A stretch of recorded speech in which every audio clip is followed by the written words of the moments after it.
Hey everyone, this is Hyperactive. Today I am with Basic Hazard 2002, also known as... Mark Miller of Basic Hazard Entertainment. Awesome. So tell me about the game that we got going on here. Terror Fall, that's what it's called? Yeah, Terrafall. Terrafall, it's like an asymmetrical like multiplayer slasher, kind of like games like last year or Friday the 13th or Dead by Daylight, like those type of games because, well, they're fun games. What would make your game like stand out from those? I'm doing a more like user-based, kind of more like 50% of like choices made and like changes or development are made entirely from like the community. And I think there's going to be like a lot more customization and a lot more variety towards the game because I'm planning to add a lot of stuff before release date. So Alright, sounds a lot of good stuff. So then what made you want to say like, hey, I'm gonna make a slasher multiplayer game? What made you think that you're gonna do this? I began playing games like Resident Evil Outbreak or Illbleed, and those games are fantastic. I love horror games from like the PS2 era, especially Dreamcast era, but they were just really great games to play like all the time, especially like during childhood. And Resident Evil Outbreak is probably one of my favorite Resident Evil games of all time, and this is just... It's a great game, and I really wish the US servers were still up. Same here, I really do wish, because I do miss playing Resident Evil Outbreak. Because I never get to try the multiplayer. That's the one thing I really did wish I could try. But, you know, like you said, they closed down the servers. So is the gameplay going to be like, is there going to be some aspects of Resident Evil Outbreak going to be in this game? Or is it going to be like more focused on like Friday the 13th, where it's just like kind of like just a flat terrain and you just hunt players down? Terrains... They're not going to be flat. They are going to be like kind of varying, realistic, like hills whenever you're outside, and then like indoors there might be upstairs.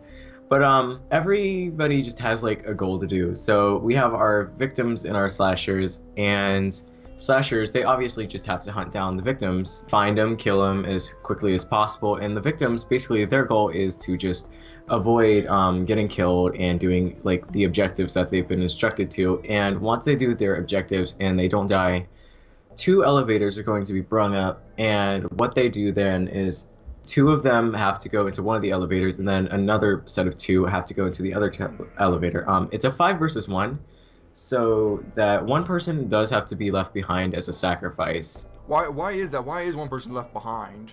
I think like if there is a slasher that can't really like it's his first time or he isn't that great, I think that he should still have one person to like kill, because killing, like, especially in games like Friday the 13th or Dead by Daylight, they're extremely satisfying, especially because like I'm trying to add a challenge into both sides. Especially, I don't want any team being imbalanced. I want it to be completely fair at all times. Seems reasonable. So tell me more a bit about these levels. Like, how many do you plan, and are they going to be like elaborate levels? There are going to be a ton of levels that I currently think of. I've been thinking of like an apartment complex, like out in the woods sometimes, maybe even like being in a hospital or a hotel or high school or sewers, even a camp. I'm thinking of like 10 to 15 levels, each being unique and having their own like set of story or environment, nothing like ever the same. I think it's like pretty neat to do. So you mentioned story, so there's gonna actually be like a story mode they can follow? Yeah, when I mentioned the story, there's going to be an arcade mode, a campaign mode, in both multiplayer and single player. And multiplayer, its campaign mode is probably going to come later on, but I know for sure single player is going to have campaign mode. And so like each level like has its own story, its own objective. Level has its own objective, and like it has a little bit of backstory to like the previous victims who died in that area, and more references on like when people used to like live in those areas. Because Terrafall, the reason it's called Terrafall is because there is this cult group that's filled with serial killers, and their goal is to just kidnap victims, and they play a little game. It's kind of like a slasher mixed with Saw, except slightly less traps. They kidnap victims and then just kind of make them participate in playing these games.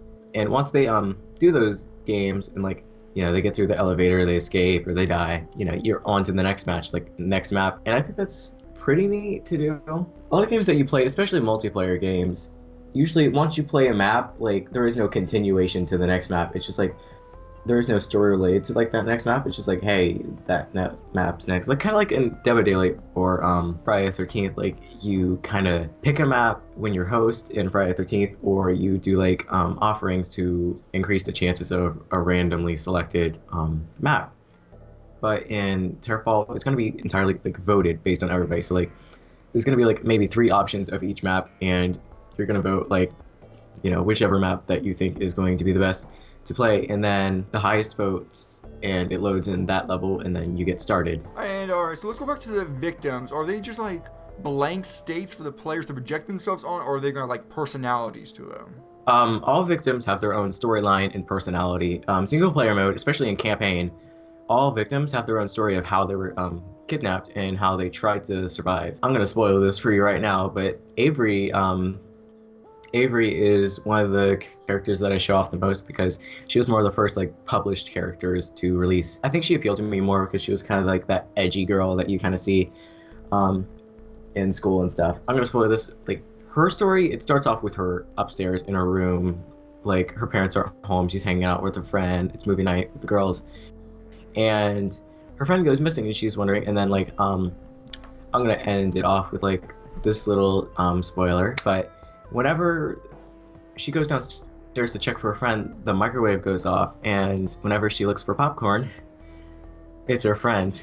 The slashers are probably what would be the most fun in the game, be able to kill other players. Yeah, it's kind of oriented towards people who like, you know, like to play killer a lot more, like Dead by Daylight, like killer mains, except I want to make it challenging for everybody. Like there's always going to be a difficulty, but it's not going to be too difficult. Their goal is to just, you know, they have to either find a weapon around the map and just try and kill victims with that, because all weapons are actually disposable. Oh, okay. Interesting. So like these, But, what's like your inspiration for these killers? Are like these modern killers, or like these 80s style killers? Currently, there are 3 killers, and that is the Brute, the Phantom, and the Skincaller. The Skincaller is a killer that's been suggested by my friend, and he basically has the ability to randomly transform into one of the victims. He's going to play just like one of the victims, except he will not be able to help out in objectives.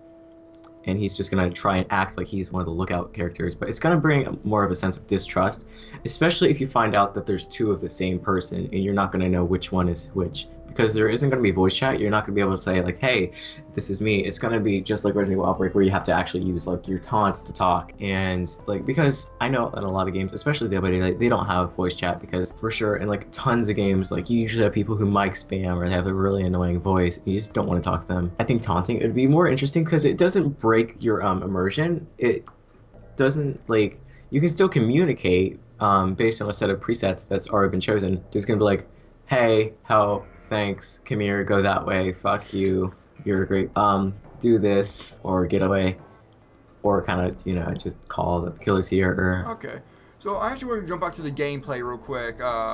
So the victims, are they completely defenseless, or do they have some way of defending themselves?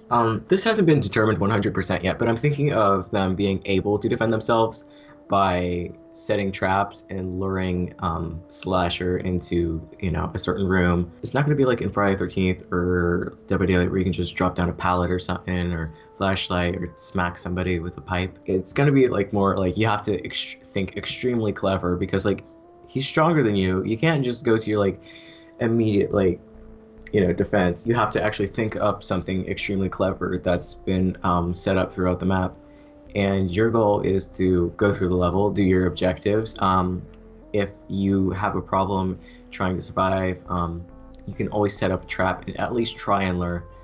And just kind of play extremely clever. But slashers, they also play cleverly too, because I think weapons, they're going to be, because they're disposable, they're going to take like 3 to 4 hits and they're going to break. And once they break, like, there's not going to be an unlimited amount of weapons. Like, if you're not that great, you're just gonna have to resort to stealth. And whenever you do stealth, you can do things like, you know, just kind of hide around and then grab somebody, or you can do like a jump scare point. And jump scare points, basically, slashers are able to hide in victim areas, and if a victim gets close, they can hop out and it just kind of does a jump scare, and it kind of freaks you out.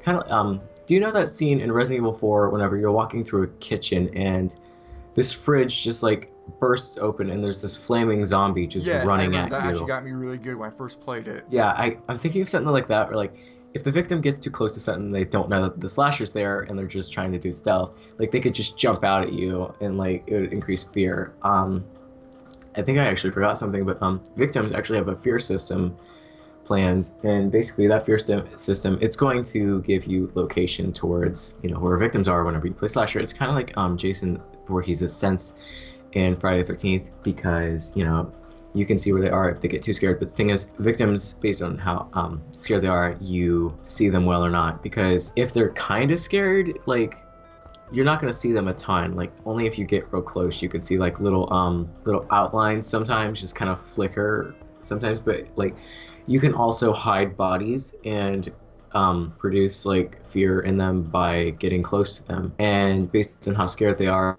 it would actually show more of a location of where they are. But it's not 100% accurate, simply for balancing.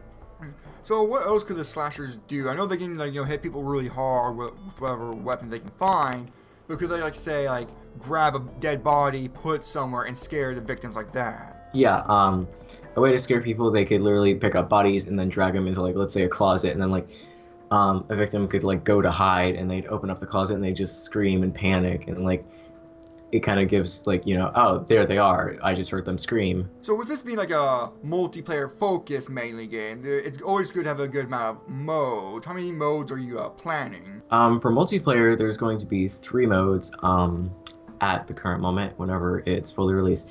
And that's going to be the arcade mode, you've been kidnapped, you've been forced to play the game at the Terrafall, so your goal is do the objectives and live, and then next map. But campaign mode, it's going to put those maps into a list of series of what you have to do, and it's going to have cutscenes and more of a story based on how they actually escape and how they die. And I think I'm going to make choices matter extremely, but I'm unsure of how I'm going to do it in full depth. Also, for me, it's always a very important aspect to me when it comes to games, is replayability, the amount of content. Again, Resident Evil 4, that game was just bursting with content, and I still play it to this day. How much content you plan to add to yours? I'm planning to have a ton of content.